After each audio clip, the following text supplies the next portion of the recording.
Hey everybody, this is Chris here. Hope you're doing good. I'm doing great. I got back from a trip. I went down to South America with my wife and we traveled around and did a bunch of volunteering.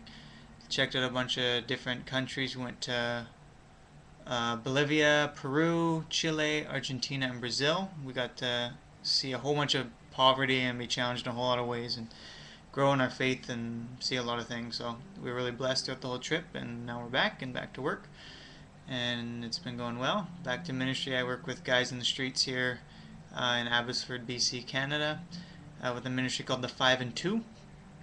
But I'm actually late for work right now. Not late, but I gotta get going pretty quick.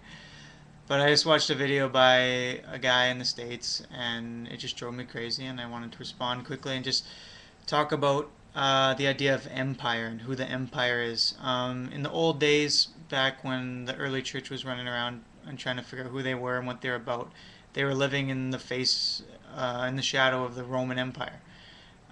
They lived a subversive life, meaning they went against the values of the empire. They didn't claim that Caesar was God. They didn't follow a lot of the religious expectations and stuff, and a lot of them were killed for it in a lot of very gruesome ways. Um, and it's hard sometimes when we read different books in the Old Testament to understand where they're coming from because they were living in the shadow of a very violent empire over them. And we today, we live in the shadow of another empire, which I don't know how to label exactly. It's American, but it's more than just American.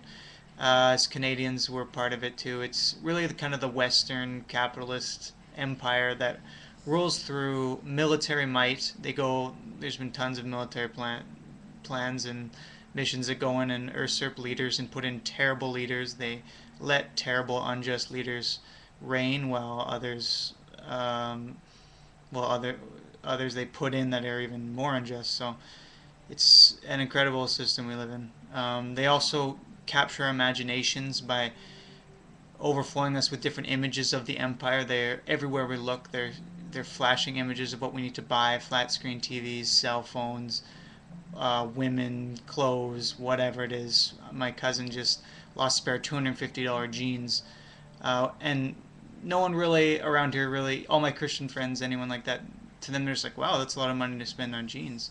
But really, if you think about it, like most people in the world live on less than $2 a day, more than half of the world.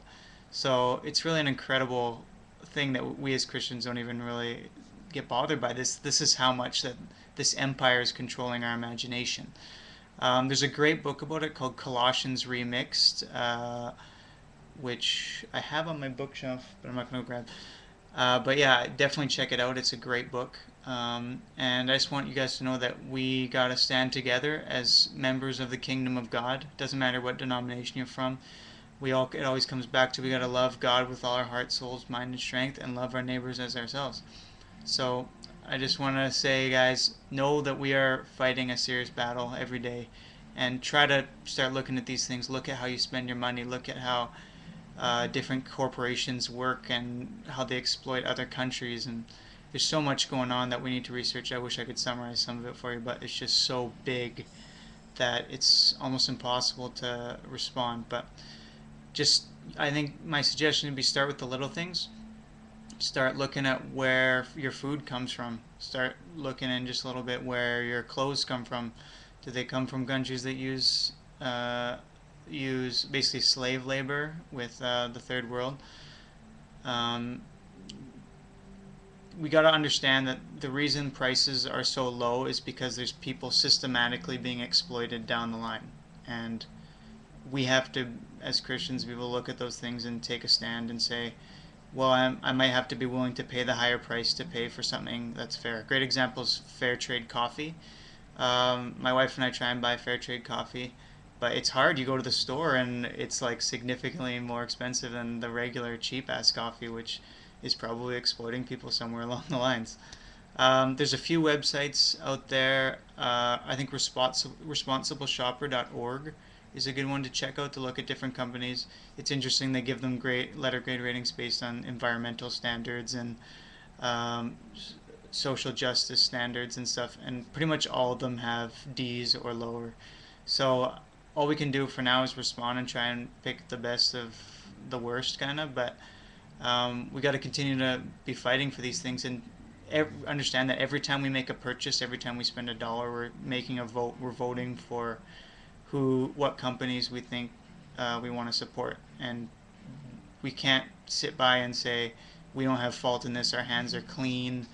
I just buy it. I don't know. Ignorance is not gonna change anything. It's really just gonna cause more harm. So, yeah, go out there, start looking, research, find out stuff. Let's pass on information to each other, call each other out, say we got to be paying attention to what we're buying, how we're spending our money, and yeah, go in peace. God bless. I gotta go to work.